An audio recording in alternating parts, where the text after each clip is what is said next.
Oh my god. Oh my days. Yo, you already know King Jones, Banj. We're here to talk about UEFA Cup after Europa now, isn't it? Yeah. Europa Cup aftermath.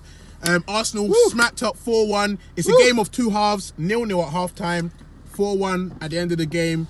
Arsenal fan that I used to be was very upset. Banj, tell us about the game. Listen, as a Chelsea fan, first thing I want to say is, oh, that felt great. It feels so good. If anybody who's watched like Game of Thrones, that's like Jon Snow rising from the dead. It was season 8. Back. Wait. It was season 8 for me. Yeah, you know what I mean? Back. You know what I said? It was season 8 for me. Disaster. It was season 8. Butchery. Yeah. You know what I mean? Hazard was the guy who stuck the knife into the Night King. No, Giroud scored first. Great goal. Hazard scored 2 goals. Oh, it was game of 2 halves. It was 0-0 up until half time. Quite a dull game. Within 23 minutes, Things scored 4 goals. And it's crazy because the consolation goal was the best goal of the game. You know what I'm saying? I don't know. I thought Hazard's Hazard one was a nice little, you know what I'm saying? But I thought Iwobi's goal was so good because one, it was Iwobi that done it. It was just out of the blue. But it was very instinctual. Yeah, I mean, there wasn't much thought. You couldn't do it again.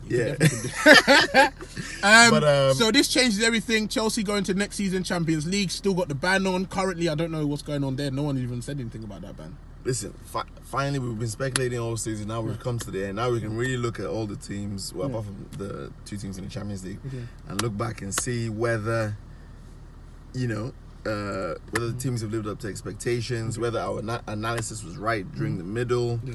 I remember my team is taking some serious stick, serious banter throughout this season. Still came third, still won a trophy. Normal service resumed. So far, we're the only other English team to win a trophy, but obviously that will change on Saturday. Not the only English team. Man City won. Yeah, apart from Man City, sorry, we're the only English team to win a trophy, but obviously that will change. Man City won the domestic treble. That will change on the weekend. On the weekend. And the biggest trophy.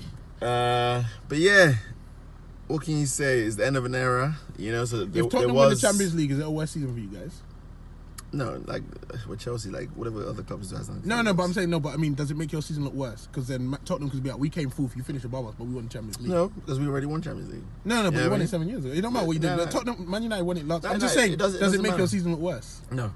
Okay. No, not to me. Not the way people were calling the season halfway through the season. They were saying we were done out here. They were saying we're not getting top 4. I'm hearing Sarri's leaving regardless. Coach is a joke. This one's going on. That's the one. So do people respect Sarri now?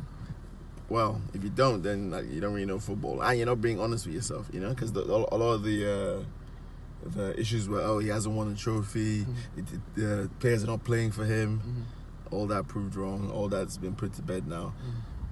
Obviously, Hazard leaving, he announced after the game that, in case you didn't catch it, that he thinks it's time to go. Only player in the team that scored over 20 the reports goals that Real Madrid and Chelsea have agreed 115 million pound deal, 100 million to be paid up front, 15 in add-ons and installments.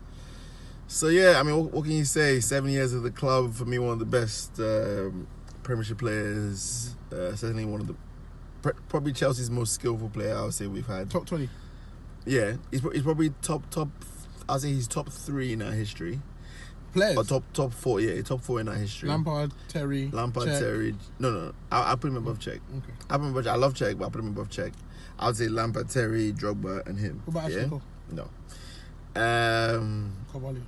So yeah, so obviously gonna miss him. I can't wait to see him go into La Liga. Obviously, because we're still a fan of the player, and see him prove everybody else wrong there, and maybe win a Ballon d'Or. Who knows? But anyway, enough of that. Let's get to the real story at hand. Gunners. Obviously, disappointing season. Arsenal finished. I could say we finished one place above what everyone expected. We did challenge for the top 4. I don't think a lot of people expected us to challenge for one. But the biggest disappointment was. Wait, hold on. Have you seen Mesut Ozil? Have you seen Mesut Ozil? He's been missing since yesterday. Yeah. So obviously, it was very disappointing, but the fact that Arsenal were doing so well, we were doing so well in the league, and we overcame a lot. The thing is, the season, it comes down to the fact that Emery had so many amazing parts of the season, and he actually raised the expectations of the club.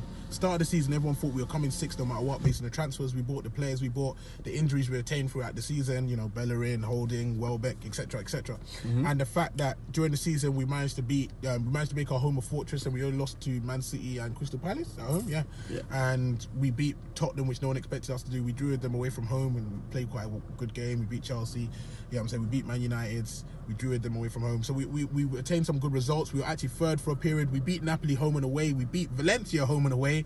We really took ourselves in position, and then we just crumbled at the final. So it was very sad, because tactically I think Emery got it wrong. I do think it's a game. I don't think he had a terrible season. I think that he had some great moments. He had some bad moments. Was yesterday one of his bad moments? Yesterday was arguably his worst moment. I would say that. So you think he's partly to blame for the result? No. Of course, he's partly to blame for he's partly to blame for the result. Not because what I would say is that by this point, when it comes to a final, it's a one-off game. What's your reaction when the team sheet comes out and you see the formation and everything? Like, be honest. At that point, are you thinking, "Oh, he's made a blunder here"? Or, no. I wasn't sure about Ozil, because obviously you keep saying speculation with Ozil. I'm not even blaming Ozil necessarily for yesterday's loss. You can't blame Ozil for 4-1. It's not his fault alone. But what I would say is that I looked at Ozil and I thought, the thing is, if you're gonna have Ozil in your team, does the manager like Ozil? Because I see that he benches him sometimes, he plays him sometimes. Does he actually like him? Does he trust him? Because at this point, it's about playing players you trust. And I felt like Iwobi, though whatever you can say about him, for the job that